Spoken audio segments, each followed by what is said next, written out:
I was thinking, when winter is over, we could redo our garden. She sobbed softly with joy, reaching out her hand to him again. What? You said our... She smiled and kissed him again. Looking into his eyes, she told the biggest truth she knew. I love you, Jim. I love you too, Linda. Jim and Linda have come a long way. A very long way. Longer than most couples in their situation would go. That was not easy. It's damn hard. And in certain ways, it was still a struggle. Was everything the same after Jim forgave her? No, none of them were naive enough to believe in the same thing anymore. The Jim and Linda that existed now were different, experienced. Marked with an event with wounded words and traumatic experiences, they became stronger. Jim accepted this new position in his life. He and Linda were still separated, but they saw each other as often as possible. Whether it was family outings and dinners, lunch breaks, or small dates, they both put effort into this new relationship. Linda wanted them to live together as a big family as soon as possible, but she understood that such things take time. She certainly wasn't going to rush Jim into anything anytime soon. But wanting to wake up next to him as their children burst into their room to wake them up was the memory she wanted to relive the most. But alas, that would have to wait. She was happy that Jim forgave her. But if these last couple of years had taught her anything, it was that she was not a good person. At least she didn't feel that way. This crisis left her with traumatic stress about her perception of herself. She realized that what she did to Jim was terrible, and looking back, she would never have done it. But now it's time to forgive yourself. Jim, her strong and compassionate Jim, welcomed her back with open arms. She was in seventh heaven that he loved her and declared this love again every day. Part of her felt unworthy of this love. She waited for punishment, which did not come. She was tormented by her own words. How could she turn on Jim with such malice? Even worse were the constant comparisons she made. She often dreamed of other ways their lives might have turned out if not for the exceptional man that was her Jim. Nightmares plagued her mind, showing different scenarios of how things could have gone differently because of her actions. From constant divorce to an accident in which he would not save her, would take the children and never see them again, or would come for her with violence. These nightmares would not let her go. Linda did everything she could to make amends for him. But deep down, she felt she deserved worse. She wanted to be in their marital bed again. He would hold her and calm her fears with his words and actions. This ate away at her, and she often found herself in moments of doubt and questioning her self-image. She loved him deeply, but she needed to find a way to destroy the part of herself that was capable of hurting him so humiliatingly. On their next date, she talked to him about it. Linda, who had been keeping secrets from him, disappeared so that the new and improved one could build a better relationship with Jim on a new foundation. I'm scared, Jim. She laid her head on his chest. I'll never do this to you again, but I also don't want to attack you like I did before. She kissed his chest. The habit she took upon herself after their reunion was to memorize every detail of him. The smell of it, the taste of it, the feel of it. She had already lost him once and was going to enjoy him every time. Who knew what could happen? Linda, I already told you that I forgave you. We're past this, he assured her. I know, baby. The problem is me. I always expect the worst. She confessed to him. I know you have forgiven. God knows more than I deserve. She stroked his chin. But what I said and did to you, it was not normal, dear Jim. He remembered her words too well. It hurt his heart, but she tried to improve. I don't want to do that. Never again. She kissed his lips. Most husbands, in order to maintain the status quo, would say something as simple as, then don't do it, and leave it at that. Why complicate things when they are in good condition? Old Jim certainly thought so in many ways. However, after everything they had been through, simple things could no longer be taken at face value. Jim listened. This bothered him about Linda, and he wanted to help her. For both of them. I think, he thought about it. You get very defensive when you're wrong. You got really angry at me when I couldn't accept it, and when I didn't want to and wanted to leave. Linda nodded, looking down in shame. God, how terrible she was to him. But he lifted her chin and forced her to look at him. You're trying not to be like that anymore, and I appreciate that. She smiled and sobbed. Thank you. What can I do for you? She asked. He remembered how hard he had tried to bring their family back to normal when he returned after her ultimatum. Trying too hard is not the same as making an effort, which her threat didn't give them the chance to do. It would be vain, guilt-filled, and false. You don't have to try so hard, Linda, he offered. I see you. Taking her hand in his, he kissed the inside of it. If it's bothering you, we'll figure it out together. Inadvertently, he touched another chord, and she immediately told him about it. Thank you, Jim. I'm sorry I didn't support you. I should have, in all situations. And now he's here, helping her heal in turn. I think we need to find something we can do as a couple. He remembered what Ellen had told him. In particular, she kept their sex life spicy. This interested Linda. Something more, just between us. Sex? She asked, almost eager to begin with this. I mean, making love. She got better, although it seemed like the same thing they did as often as they could. Something like that. He took her hand in his. Let's try something just for us. Something we haven't done with others. Together. Her heart fluttered at his words. Do you mean something unusual? She asked, laughing. We'll find out, won't we? He teased me. He didn't have time to say anything more before she started kissing him. Life for separated parents could be chaotic. It was a miracle that they both managed to find a time that suited their schedules and a place to find out where they could go as a couple. The first couple of attempts were unsuccessful, as they were not, as they said, too impressive. One of the first locations was Victoria's Secret, followed by another store. Both places focused heavily on Linda's looks and very little on what would suit Jim, and both as a couple. It's nothing I haven't seen before. This was a valid concern. Everything is being filmed anyway, she answered, but we could take something.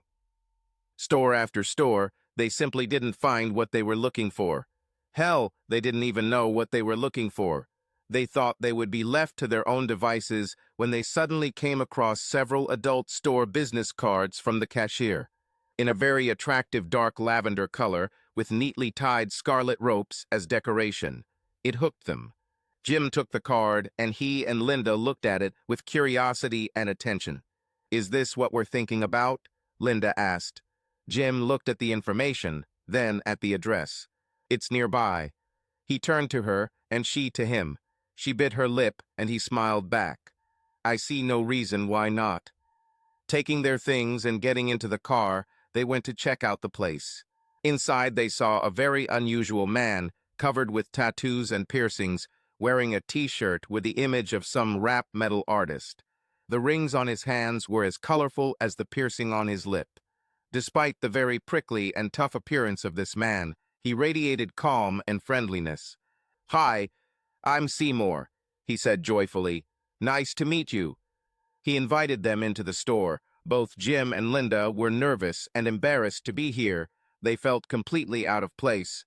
Plucking up their courage, they introduced themselves and explained that they wanted to learn a little more about the scene. Ah, explorers, I see. Well, don't worry. We have a little bit for beginners and masters. We may not be the richest store, but we have experience in abundance, he said. We? Linda asked. My wife and I, of course, he answered. True, she's in session right now, but I can help you. Maybe I'll find what you need, he said, leading them deeper into the store. It was a quiet place with a large space that reminded Linda of an occult bookstore you might find on a side street. The front of the store is designed for viewing through display cases. Since this is still a place for business, they couldn't openly show everything that goes on inside, so they made it look inviting but conservative at the entrance. Deep inside, Jim and Linda saw things they couldn't see on the outside. Well, look around you, he gestured to the rest of the store, remaining nearby to answer the inevitable questions. Where could they start? At the moment, most of the things on display were beyond their initial understanding of the world of the unusual. Half the things they didn't even know they existed. They chose a couple of things that interested them. "I'll serve you," the owner said as he walked back to the front of the store. "Is there anything else you want to take?" Jim suggested. She smiled. "We can always get more. I'd like to try this first." She smiled. "We also offer classes," said Seymour. They both nodded in response. Oh, what fun awaits them. When they got home, they laid everything out on the bed. They had time to figure it out. "What do you like about it?" he asked. Linda looked deeply into his eyes before turning away in shame. "You'll think it's stupid, dear Jim." She was almost ashamed of it. "I promise I won't think so," he assured her. "Did she tell you how much she loved this man?" She swallowed. "I don't think I deserve you. I feel like you should have punished me for everything I've done." Her eyes filled with tears. "I robbed you of your anger, your natural emotions, and I drove you into a corner. I will carry this with me always." Her hands reached out to touch his face. Even with the limitation, she was able to feel him. "You're welcome, dear Jim. Do you think you could do something about it?" she begged. Jim saw his ex-wife reach out to him like never before. She was right. He didn't have the ability to really handle it properly. He understood her when she said she didn't want to live with someone who hated her, but he knew his wife. When she made a mistake and realized it, she did everything she could to correct it. In the midst of her ultimatum, she did not. But now she's here, offering herself to him like a criminal, giving up authorities. He has already forgiven her. Now it was time for her to forgive herself, and he was a very important part of that. For her sake, he would help her heal. He will become a punisher, which she needed. He knew that his actions would not come from a place of malice and hatred, but out of love, love for my Linda. "Certainly," he said, kissing her. They made love. "I love you." "I love you too." Mark was going through hard times. The breakup with Linda affected him in ways he couldn't fully understand. Moreover, deal with it. Everything about her suited him perfectly when they were together, even if it was only twice. He immediately found a common language with her. She matched his dance rhythm. She was witty and absolutely beautiful. He took many women to bed, both married and single. Many of them were much more experienced than her, but none were like her. Linda carried with her an aura of charm that was incomparable. None of the other women gave themselves to him the way she did. Completely separated from my life as a suburban mother and wife, she showed complete submission and devotion to him, and he in turn gave himself completely to her. She lived rent-free in his head, and no matter how many others he took to bed, even if it was several at once, she refused to leave his mind. He was getting old. Catching the gaze of such a woman, who showed such devotion to her home life despite having the opportunity to take time for herself, intrigued him to no end. What if he could have it at home? Clearly her husband wasn't handling this well, right? After all, she came to him twice. What if he was the one she returned to every day? They were clearly compatible outside the bedroom and got along well. Could he become a stepfather? Father? All this escalated during one of the playoffs. Everything started out fine. As the anthem played, some of his teammates knelt in solidarity, as did the opposing team. Mark, for all his good qualities, was also a proud patriot, and he was not going to stoop so low as to kneel for their cause during the anthem. There was applause and whistles all around, and he remained calm. When the game started, his best form was out of reach. No matter how hard he tried, he couldn't concentrate on the game. Such thoughts raced through his head and interfered with his daily life more and more. All of this ended up distracting him for the entire evening. His performance was mediocre, his uniform sloppy, and thoughts of Linda clouded his vision under his helmet. He barely managed to get a hold of the ball, nearly dropping it in the process. His head was down, disoriented, distracted. What followed was the crushing force of 300 pounds of muscle and protective gear. But that was only half the problem, as the fall to the ground sent shocks along his spine and knocked the air out of his lungs. His form suffered from mental anguish, now coinciding with physical disorientation and pain. Along the neck and spine, he was out of the game. Never in his life would he consider himself a useless burden, especially not himself. But being carried out on a stretcher in front of fans and cameras certainly didn't help. His doctor told him to get a grip as the full hit from another player resulted in a concussion and serious neck injury. With limited mobility and one heck of a head injury, his doctor, along with his trainer, came to the conclusion that he should miss the remainder of the playoffs. Mark tried, really tried, to maintain his image as this stylish and dominant alpha male. But no one looks cool in a neck brace. The looks he received were full of pity and sympathy, as if he was some kind of charity case. His chances with women had not diminished, but now they were not due to admiration and desire. He could tell they were doing it because they felt sorry for him. His pride was shaken, and he at least tried to salvage what he could in the bedroom, but it didn't matter if his neck was killing him with every damn move. The paparazzi did not let him go, much less showed him any sympathy when he had to go out. His answers were no better. Under the influence of drugs and frustration, the filters of the mind and brain were non-existent under such circumstances. It then went viral on TikTok. At first, he thought it would be a ray of hope. But when it turned out to be a montage of him standing during the anthem followed by a momentary confrontation, he realized why. Apparently, many considered this to be instant karma. The fact that he was hit by a black player made it even worse for him. This further damaged his reputation and that of his team. Invitations became less frequent. Even as he began to recover physically, his PR team unanimously decided that the focus should be on his teammates, not him. At such moments, when he had only his thoughts in his home, he felt alone. What could he do? Money, fortunately, was not a problem. But what good are they if there is no one to spend them with? Could Linda really be the one to be with him in sickness and in health? Not used to being idle, he began looking for something he could do. Promotions, charity events, sponsors, even participation in talk shows. He told his manager to look for any opportunity to distract himself. One way or another, he was going to return. Jim and Linda couldn't believe their luck with the schedule. They managed to find time to attend classes. They wanted to know more. They managed to get a private lesson with Seymour's partner, Serena. She was a slender woman with caramel skin. In many ways, she was Seymour's parallel, but also his opposite. Her outfit was exactly what Jim and Linda had imagined. Her expression was friendly and welcoming, to those inviting. "So, newbies?" she asked. They swallowed and nodded. Seymour said, "You're here for lessons, but something tells me you want to explore other things as well." Another nod. "Well, we're exploring a little more of what we could bring to the bedroom," Linda explained. The truth was that they no longer considered themselves vanilla. They wanted to know more. All this was explained to Serena. "Who leads the bedroom?" "I." Jim raised his hand a little, causing both women to smile. "Okay, tell me." Linda took the floor.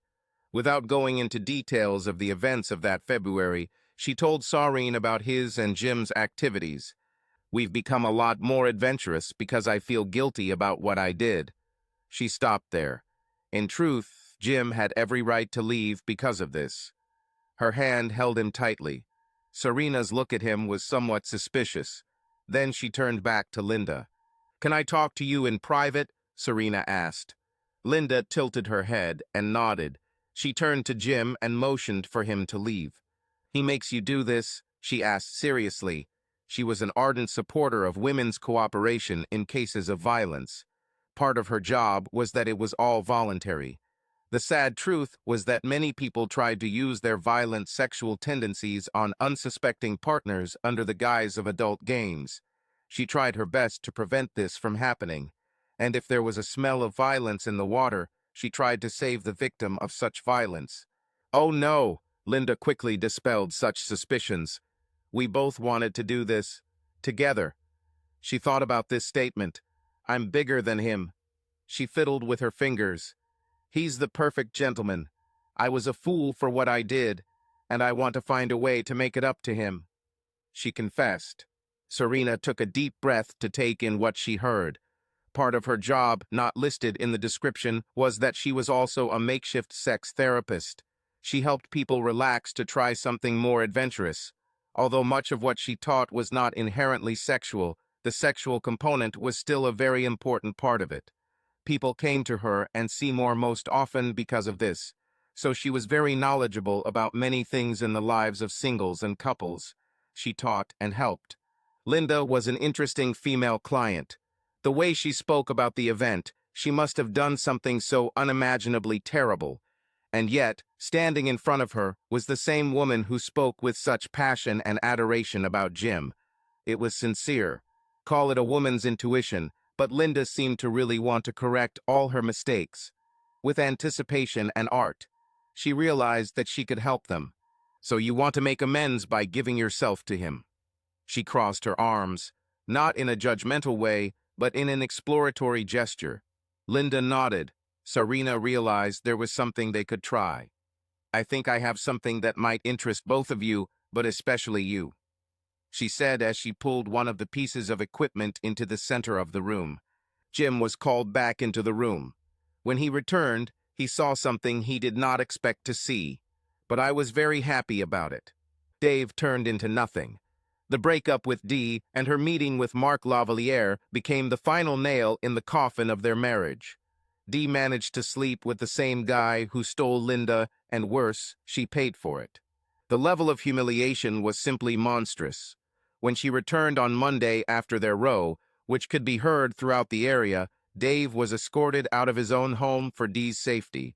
Luckily, he didn't spend the night in jail, just in some crappy hotel.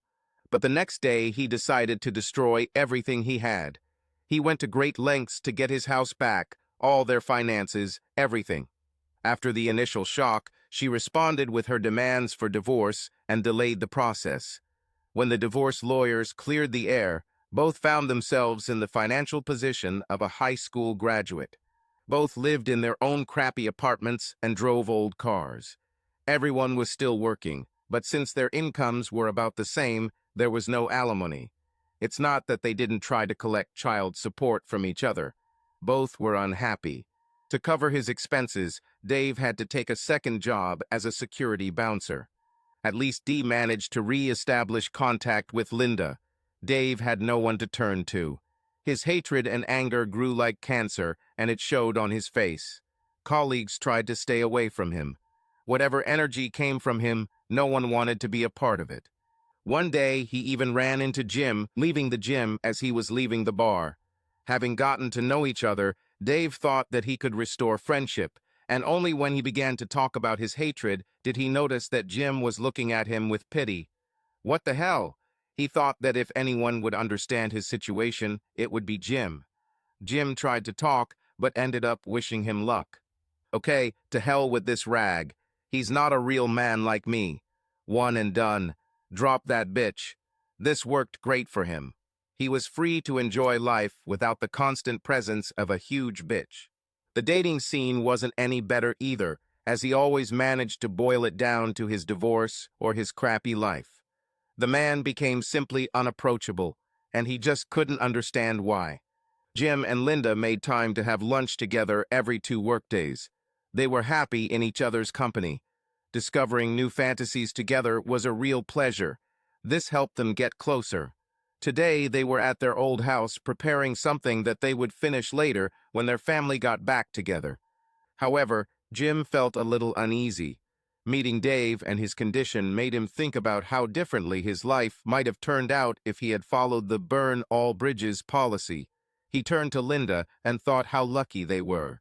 They did it better than most couples, thanks to miracles, hard work, convenient timing, and the right circumstances. They managed to do it. He wasn't going to jeopardize that, so he knew they had to keep trying. They were talking.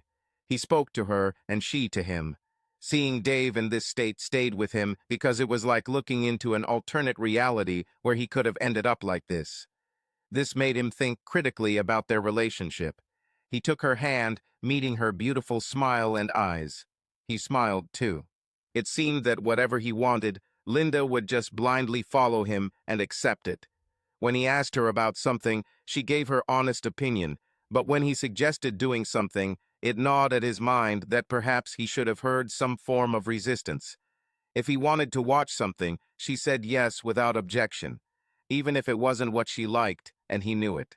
Linda just couldn't say no to him, even in the bedroom, just in everyday situations. Of course, she still asked him things, but she rarely insisted on what she wanted to do instead of doing what he wanted. She tried to please him. Was it out of guilt? Maybe. Mostly, it was because she wanted him and only him. She was afraid that she might back him into a corner again like before. She promised that she would never do this again. She completely and blindly surrendered to him. Linda, she liked the way he said her name. Yes, dear Jim? Everything is fine. Of course, why not? She asked. Well, how to phrase this? I'm a little worried about how you're feeling. I like that we're back together. But, he sighed, are you doing everything just to please me? Yes, because you deserve it and more. She was honest. Is there something wrong? She asked. Not really. I can't help but think you're just doing this to keep everything perfect. You know what I mean? He tried to explain. She thought for a moment. I understand what you're saying. She sighed. I just don't want to upset you. I'm careful about everything I do for you, because I'm afraid that if I don't, I'll hurt you again. It looks like you're walking on eggshells. I know, but what else can I do? Trust me. Trust yourself. He gave her his best smile. I feel like you won't stop me if I start doing something stupid just to keep me safe. He said in a joking tone, but it was voiced. She laughed. Well, I won't let you do anything stupid. She smiled back at him. You are better. He kissed her forehead, making her heart flutter. She was glad that they could communicate like that. It calmed her fears. She heard what he wanted. That didn't mean he expected her to quarrel, but she couldn't just be a slave. As they were on his wavelength. Not on the same wavelength. Realistically, arguments should be healthy. If he did something she didn't like, and she just gave in to him, then it wouldn't be a healthy relationship. She'd have a lot to think about. But she heard him, and she will try for him. That is, also for your own sake. An idea suddenly struck her. You know, we still have some time. I was hoping we could try something before we go back to work. She suggested, looking away. Is that so? He nodded.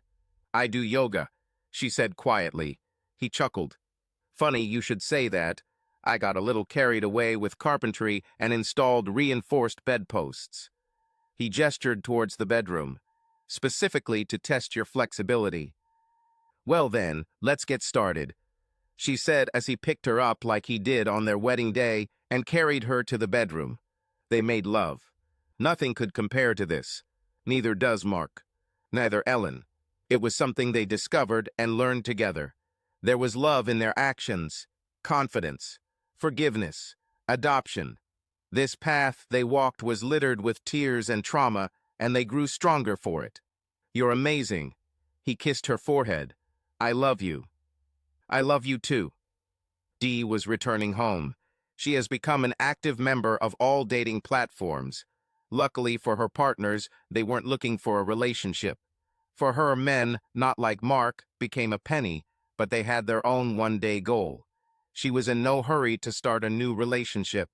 Her last novel was, after all, a failure, a mistake. She enjoyed her newfound freedom and the beds of all the available bachelors eager to be with her. Why she decided to settle down so early was a question she asked herself every time she found herself with a man. However, her attention has recently turned to Jim and Linda. Since their divorces, the two women have become friends again. She was glad to have a friend who could listen to her. Of course, the favor might not always be returned, but Dee was not going to give advice to a woman seeking to restore a relationship.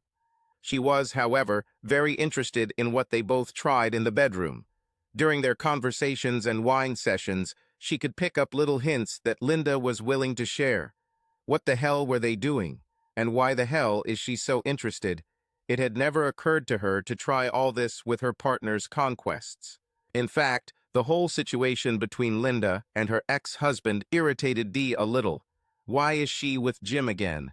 Is he really such a wimp that he's ready to live with Mark's ex-lover?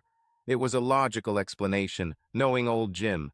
Linda's happiness over the situation was starting to get a little annoying for Dee. All the time Jim, Jim, Jim. As if this boring nobody from their old group of friends could ever compare to Mark. But that was the paradox of her knowing the old Jim and the new and improved Jim. He had become quite handsome over the past year, and she found herself looking at him with disrespect, even in Linda's absence. She knew very well that they were on the path to reconciliation. If this continued, it was only a matter of time before Jim and Linda were back together fully, and he knew Dee was a bad influence. Why he hadn't said anything yet was a mystery. Secondly, if she could just come between them and ruin what they had, she could maintain her friendship with Linda and have a close relationship with this handsome father that Jim became. This would be a win-win situation. She would try to get this man into bed. Her friend was not a factor in this equation. Jim looked great, and she was eager to try him. Linda did a great job making it look like this. Damn, I need to get home faster and fantasize about it in privacy. Linda was great at her job. Margie, her colleague and boss, became something of a mentor to her, teaching her every possible baking technique for a year. Not only did this help Linda expand her skills, but she began to enjoy her work. This kept her busy and filled her with pride in her accomplishments. She didn't want to brag, but she thought she could very well win the Great British Baking Show. Margie, on the other hand, was planning to retire soon. It wasn't because she was frail, she just thought she was tired from the daily work. She was able to recognize that Linda was the ideal candidate to take over the reins. In preparation for this, she hoped to give Linda a chance to prove herself in business.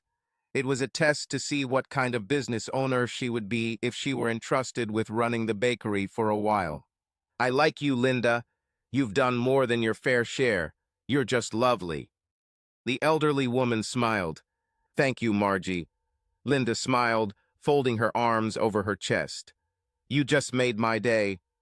I think I'll take a month off. I'll leave you in full charge of the store during that time. Margie said and walked towards the back of the store. Linda was stunned. Linda couldn't help but feel proud of her work.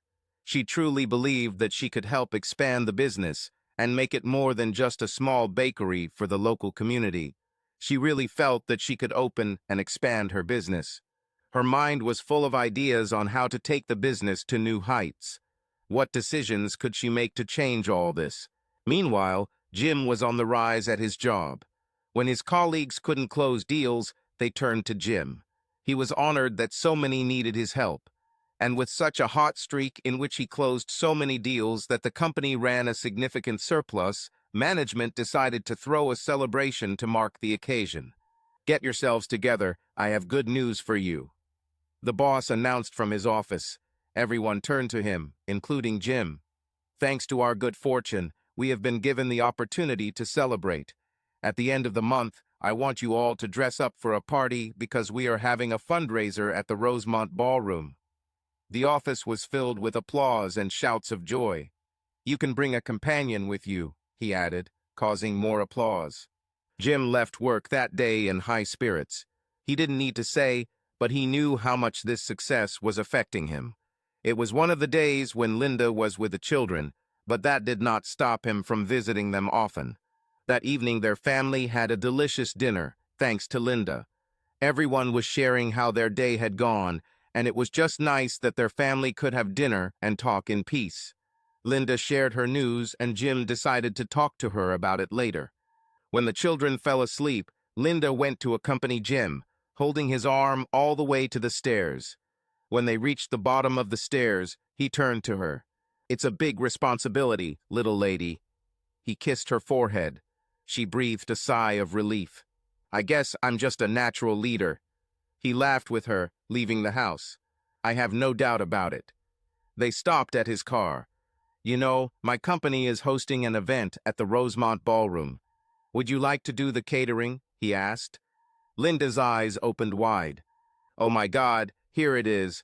Opportunity to prove yourself in business. My dear Jim, is this favoritism? She teased. Her answer was obvious. Jim continued the game, running his hand down her back. Yes, you have what I want, he said hoarsely. She blushed. I was thinking, why not put you to work, he grinned.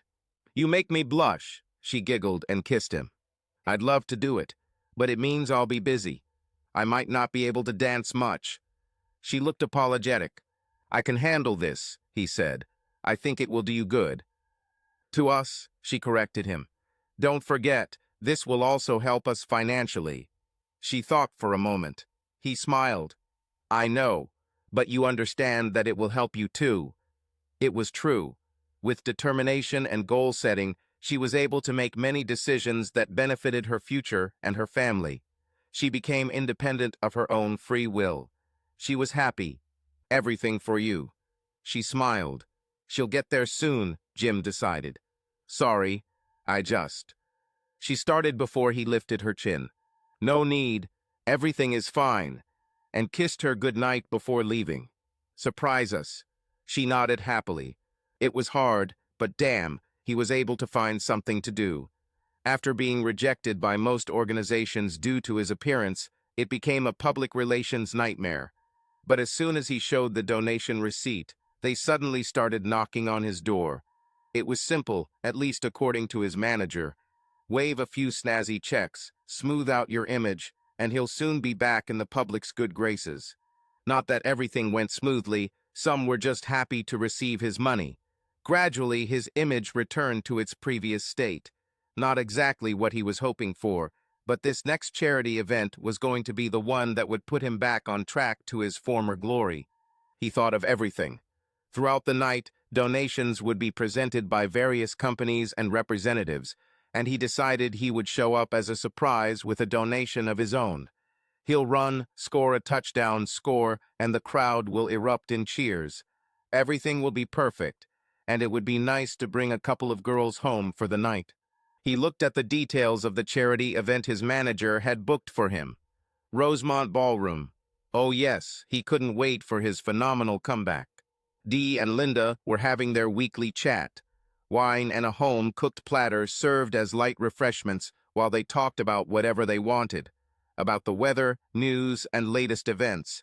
Linda mentioned the event in Rosemont, and Dee strained her ears.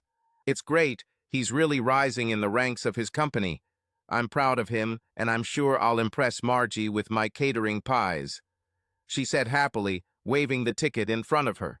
Is it true? Do you think I can come with you? Dee asked, seeing this as her opportunity to possibly have sex with Jim. I would like to, but Jim only has one guest ticket. Sorry, otherwise I would have invited you. Linda suggested it was friendly. She was also a little apprehensive about them being in the same room, since she knew Jim didn't like Dee. Luckily, he didn't tell her to end her friendship. They came to the understanding that they had no power over who might be her friend, but he made it clear that he didn't like Dee. Well, she took it as a good sign anyway. Oh, that's okay, I'll find a way, Dee said, but looked at her ticket with great desire. This might be the only opportunity she would ever have to sleep with Jim. By the way, tell me a little more about him. He seems like a real handsome guy now, she said, creating a distracting conversation to tip your glass of wine onto the table. Oh, damn, sorry. It's okay, Dee. I'll get some towels. Linda stood up and headed to the kitchen. Dee took the opportunity to get a ticket for herself. Easily, Linda might not even be able to show up without him. Later that week. Hello. Jim answered a call from Linda. Hi, Jim. I think I lost my guest ticket. Do you think I can still get in? She asked. Of course, you're already signed up as one of the catering employees. There's no reason why you can't get in. Thank you, darling. Love you. I love you too. Bye. Bye. The night of the event arrived. Everyone was eating, drinking, and having a good time. Jim's company and his colleagues communicated with other business representatives and donors. The catering was top-notch, and dessert was soon to be served by Linda's baking company. It paid off for everyone, it seems.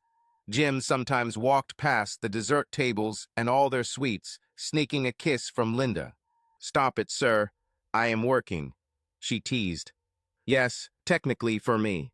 He kissed her again, causing a wave of laughter. Oh, you! She hit his shoulder playfully before returning to the kiss.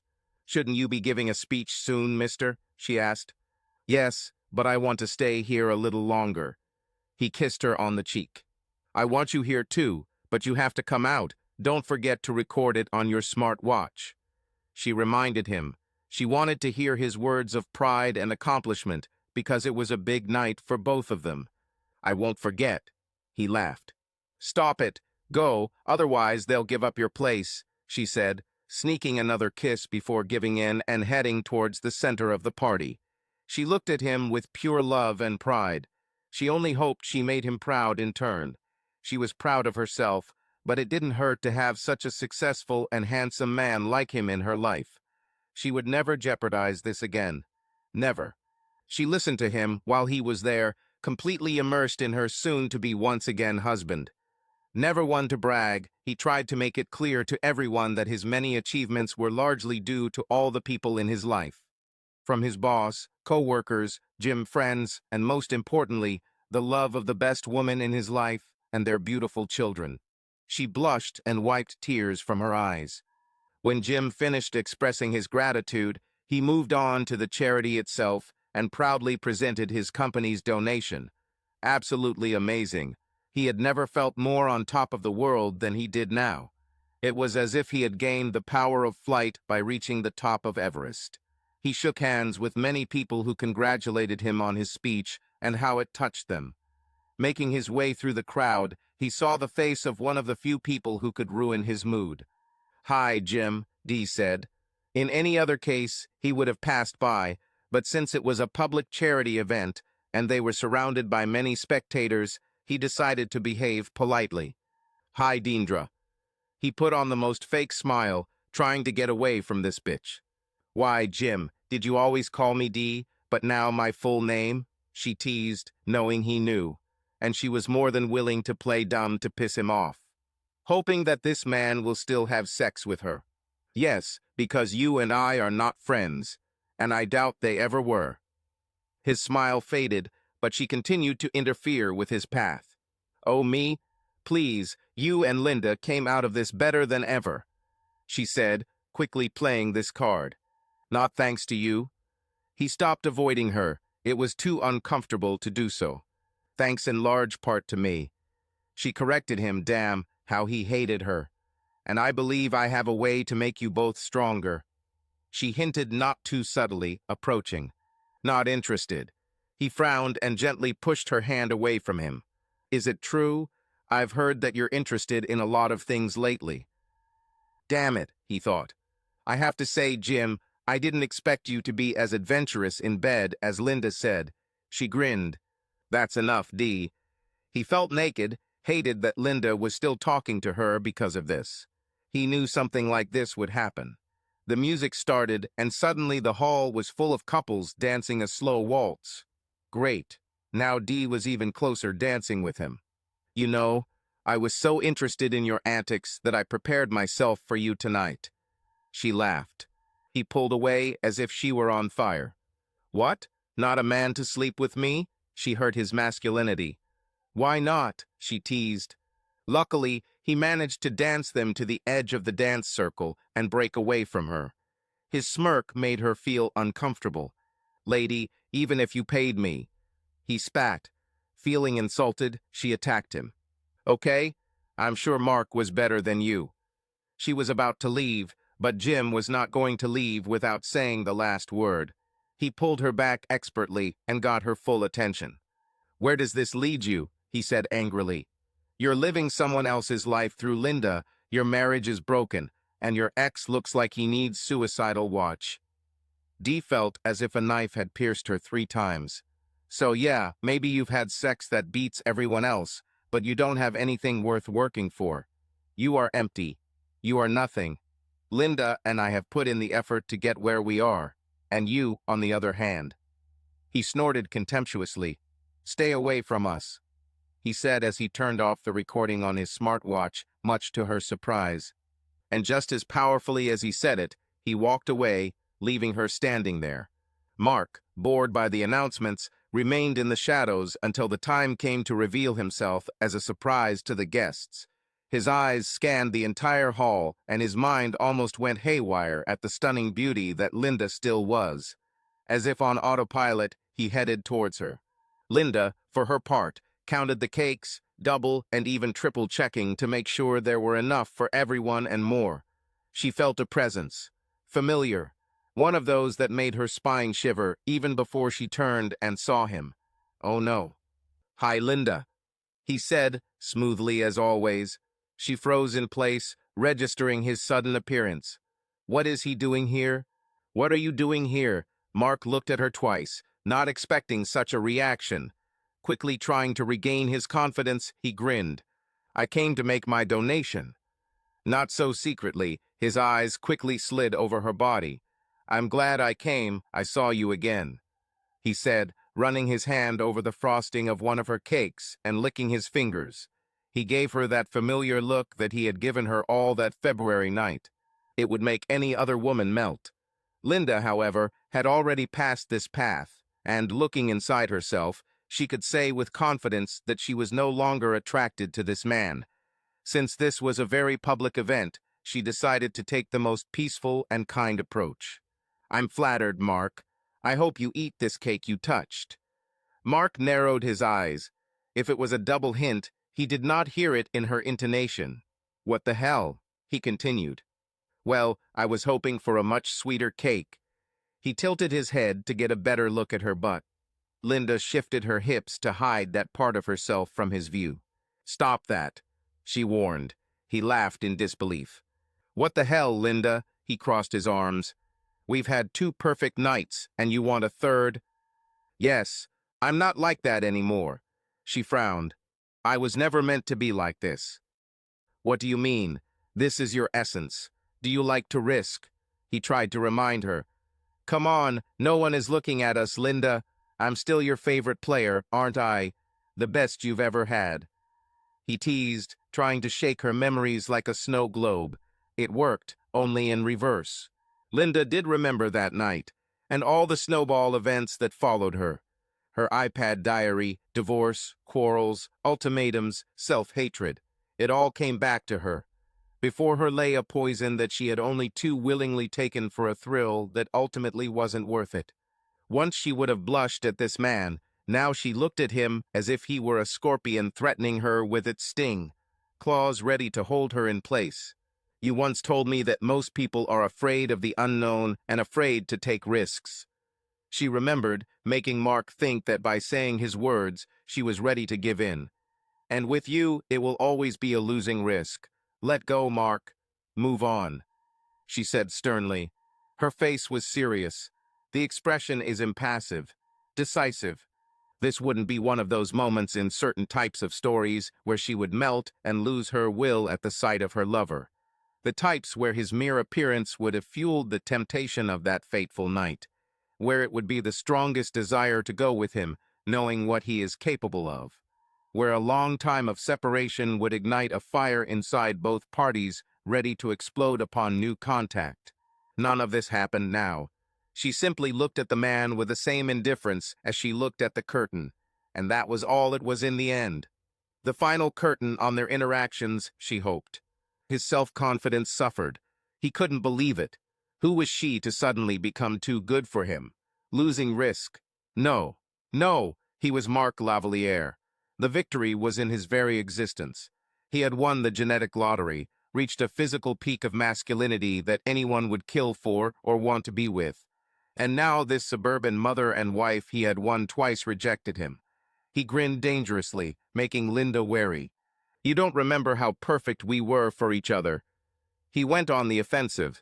This took Linda by surprise, but she regained her composure. "I remember causing damage to my marriage that was beyond repair and hurting my husband because of my actions." She answered, "In the end, it wasn't worth it." "Nonsense. You're back for a second time, like the depressed submissive you are." He grinned at her. She frowned in response. He saw this as an opportunity to continue pushing her buttons. "You will carry the Lavalier mark for the rest of your life." Lots of marks from the first night we met. She was shocked. Who is this man? This is not the one she remembered. Did she really know him then? Most likely not. It only made those decisions even more stupid. Whatever happened between us is in the past, Mark. Move on. Leave me alone. Her nostrils flared as she glared at him. Jim made his way to the pastry table while all attention was focused on the other speaker. His encounter with Dee had gotten his blood pumping, and he needed Linda's love and support to calm him down. Besides, he wanted to make sure she was okay. And now, that same asshole appeared in front of him. Right in front of Linda. He froze as memories of that night came flooding back to him. Dancing, abandonment, humiliation, and all the pain. His psyche was on the verge of destruction as his greatest fears and traumas began to attack him. He could only see his back, but he could never forget his figure, his silhouette. Never. He needed to see and hear what would happen this time. Her choice will make or break all their efforts. He was on the edge. You honestly can't tell me that what I did to you doesn't keep you up at night, said Mark. So they were talking about that night, Jim thought. Mark, on the other hand, projected his feelings. Those things you did to me that night, the things I did to you. He grinned. I doubt there's been a man like me in your life. This irritated Linda. You are right. Jim's heart sank. This didn't happen. But I'll tell you this. You are not a part of my life, and you never will be. And I'm glad about it. I have a real man in my life, and he makes everyone else pale in comparison. Especially you. Jim's heart trembled when he heard this from her. Yeah, Mark laughed in disbelief. Linda responded with a smile of her own. You couldn't do half of what he does, she said with determination. Sweetie, I've done more to you than he ever could. His armor cracked.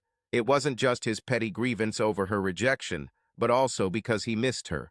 Linda suddenly realized this and rose above her emotions, and her natural caring self took over. Everything started to become clear. Did I hurt you that bad, Mark? She asked. It was sincere. Linda's face was full of sympathy. Despite all her shortcomings and misdeeds, she became less vindictive. Mark's eye twitched at her question, and his breathing stopped for a moment. But as he studied her, he mistook her expression of sympathy for pity. Same thing for him. You need to move on for your own good. She extended her hand in the slightest gesture of help. This was the last straw for Mark, and he instinctively threw her hand away. Don't you dare feel sorry for me. Mark glared at her as she pulled back. Not after you let me sleep with you. And just as quickly as all those dark thoughts washed over Jim, they were replaced with anger. He tasted blood in his throat. He had seen enough to know that she was not a threat to their marriage. Mark heard footsteps behind him and thought that a fan recognized him. I don't have time for autographs, buddy, he said over his shoulder, continuing to look at the frightened Linda. Hey, asshole, Jim said, pushing him away from Linda and stepping between them. Like a knight in shining armor, Jim came to Linda's defense at the right time. What the hell, man? He looked at Jim. He seemed familiar, but he couldn't remember right away. And then I remembered. Mark grinned at Jim. You must be a cuckold. Linda had never seen a more evil look in a man than that night. What has she done in their lives? I was hoping that everything would be hidden like last time, but I don't mind you seeing it this time. Really, Linda? He looked at her. Enough. Tears began to flow down her cheeks. She couldn't believe this was happening. Stop it. Jim, he's not worth it. Mark continued. He turned to Jim, who was looking at him with anger. You know she's making me the bad guy again, right? He used her trust. Like that last call you heard. Trust me, she wants it even more than me, and will get it when you're not looking. Jim had enough of this guy, and he did what no one expected of him, not even himself. He stepped towards him. Something in his posture was a challenge to Mark. Everyone felt it. Both men sized each other up. Mark might have been taller than him, but his days in the gym had straightened his back, and he seemed taller and more menacing than he had been almost 3 years ago. Go to hell, Jim warned, determination and anger in his eyes. And what? Mark grinned. Are you going to punch me in the face? He tried to bluff. No ordinary guy like Jim could hope to beat him. Jim closed the distance between them, without backing down. Yes, Jim answered more seriously than ever in his life. Linda gasped. Mark laughed in his face. Is it true? I'm easily 80 pounds overweight, he boasted. Jim, don't do this, Linda begged, looking around so no one could see. However, Jim was determined. It hurt him that Linda didn't believe in his abilities. Well, the main thing is that he believed. There is a place in the alley. We can go out the back door. What did I do to her? Mark teased. Jim grinned back. I'll take you with me tonight. Mark was intrigued by this dude. He had sharp remarks. Oh, I'll dance around you. Do you want to hold my hand, or are you going to drop me again? Jim answered. Mark laughed. Let's go too. Mark grinned.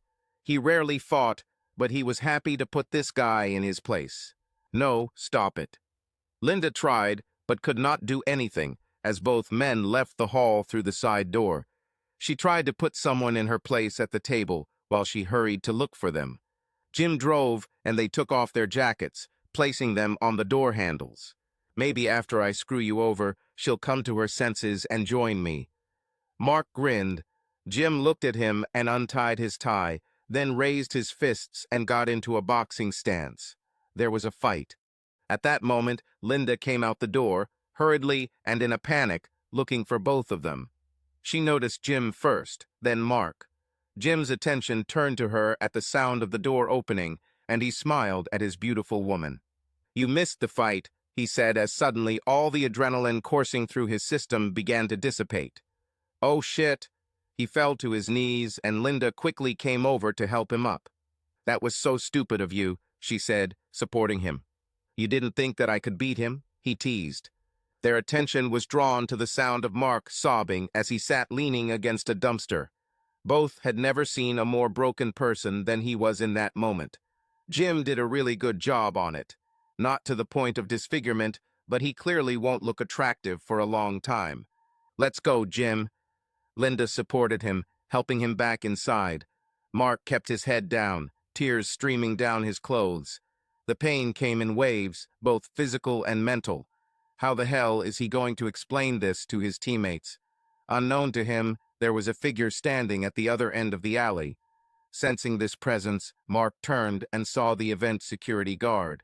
His shiny brass badge read Dave. Listen, buddy, I'm fine.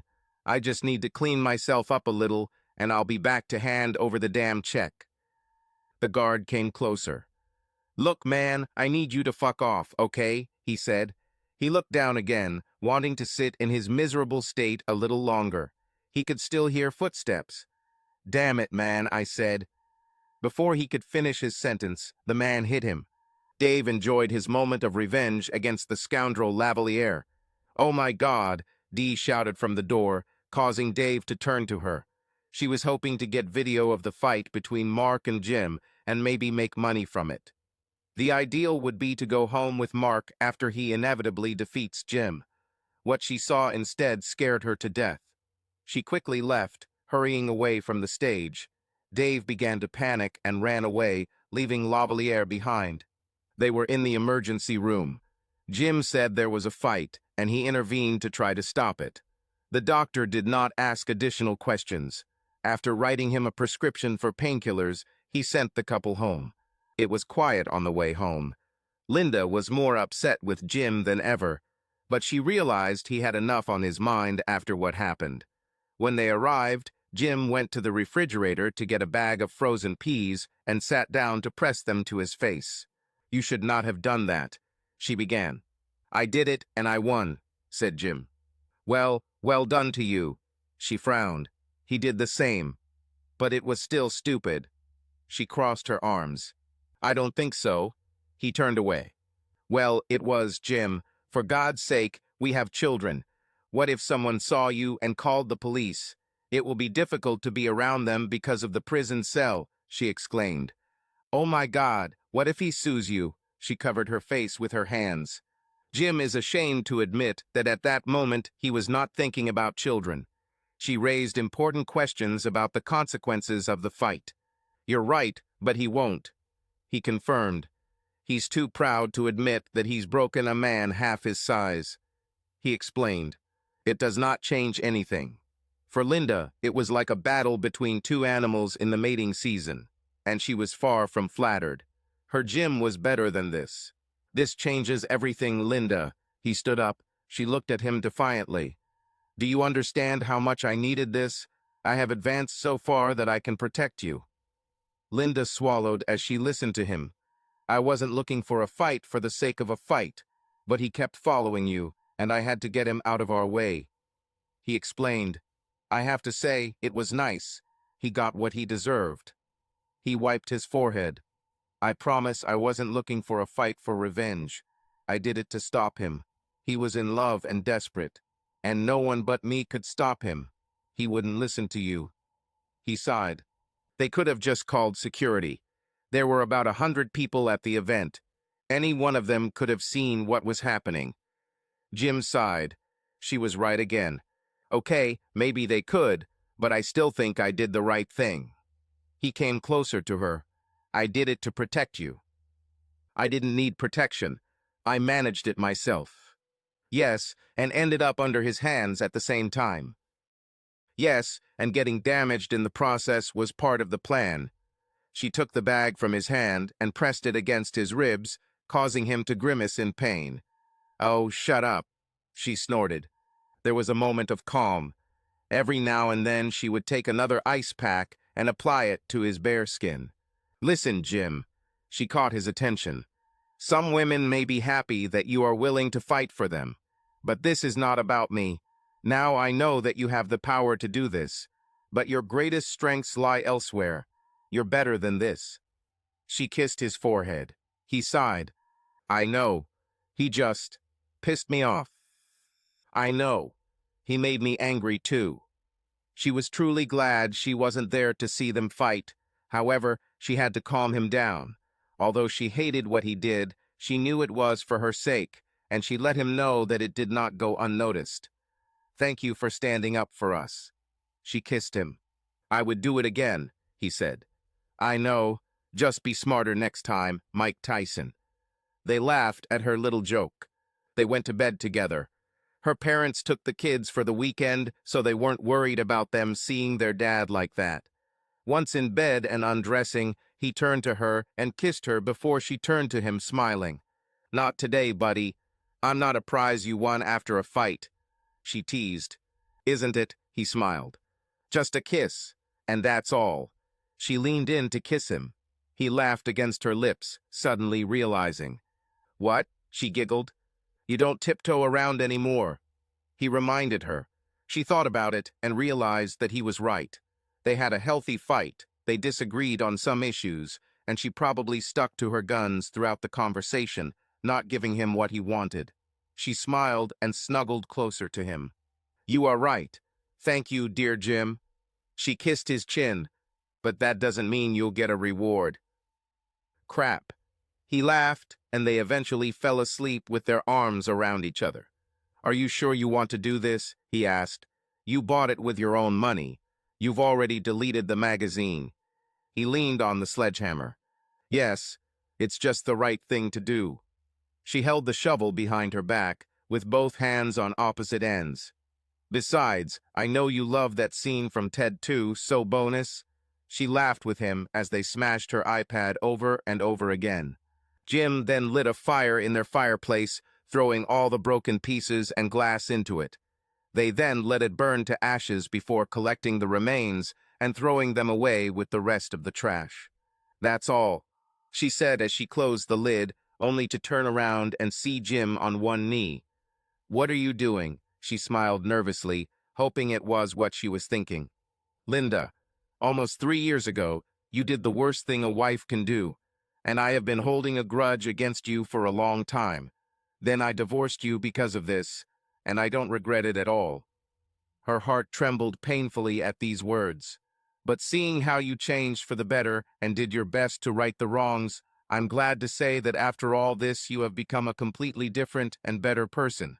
The best version of Linda I thought I knew with the best version of the one I have now." He smiled as he pulled out her old wedding ring along with her new one. "Make me the happiest person in the world. Be my wife, Linda, and we will continue to grow together into the future. You, me, and our children, and whoever and whatever joins our family." He held out the ring. "Jim." She smiled and stroked his cheek, tears streaming down her face. This was what she wanted. Something she worked so hard for, and it all paid off because she put honest effort into it. Even if he had not kneeled and never would have done this, she would still remain devoted to him. But this was the best. "Yes, yes," she exclaimed, rushing towards him. "Forever and ever?" He smiled tenderly at her.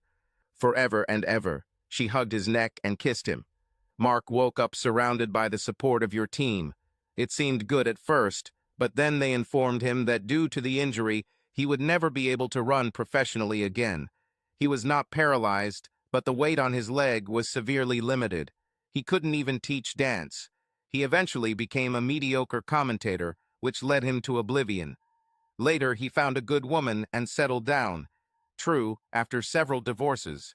Dee enjoyed the spotlight for a while, managing to turn her brief encounters with Dave and Mark in an alley into a fairly successful romance. She became a somewhat hated author and was often ridiculed by her colleagues, which she did not take well, but she managed to emerge from it relatively unscathed. However, she was never able to repair her relationship with Linda after Jim showed her the tape. After losing her last and only friend, she decided to use her earnings to leave the state and pursue self-discovery. Sometimes she sent letters and some money to Dave, admitting her mistakes and her role in what happened. Speaking of Dave, after the incident, he was arrested within 20 minutes of fleeing the scene. He served his sentence for assault. In prison, he met other people who believed that women were the root of all evil. Over time, he grew tired of being surrounded by such hatred. At first, he tore up the letters that Dee sent, but eventually he began to read them. His heart was breaking for what he had lost and how he ended up in this situation. He was eventually released for good behavior.